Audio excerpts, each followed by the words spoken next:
Bienvenue sur Réinformation TV pour le contrepoint quotidien de l'info.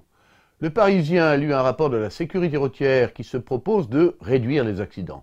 Première cible, les jeunes qui auront droit à 0 alcool au volant, puis les vieux, puis les employeurs. L'objectif final est de soumettre les conducteurs à des règles arbitraires pour en faire de tranquilles sujets. Le rapport préconise une consommation inférieure à 0,2 g par litre, en pratique 0 alcool, à cause des sorties du samedi.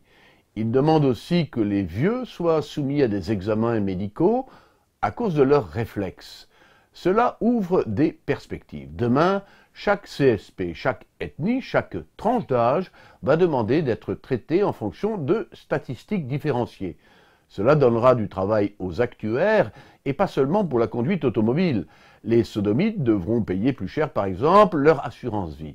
Les statisticiens applaudiront, mais les tribunaux condamneront de telles atteintes à la dignité humaine. La sécurité routière prévoit aussi de généraliser la vidéo-verbalisation en ville, d'obliger les employeurs à dénoncer leurs employés, etc. On peut aujourd'hui voler, frapper, dealer de la drogue sans trop de risques, mais conduire est une autre histoire. La surveillance policière se concentre sur le conducteur parce que ce type de Français obéit encore à la loi. Cela a commencé dans les années 70. Depuis, on s'aligne sur le Nord et ses démocraties apaisées. Exemple, ceinture de sécurité, permis à points, radar, limitation de vitesse incompréhensible sur les autoroutes urbaines, le périphérique, et puis ces obligeants panneaux qui vous signalent votre vitesse avec un smiley en vert si c'est bon, un point d'exclamation rouge si ça ne va pas. Justifiées ou non, toutes ces inventions vont dans le même sens. Il s'agit d'habituer le conducteur à se soumettre à des décisions arbitraires en se sentant fautif quand il se rebelle et exemplaire quand il se soumet.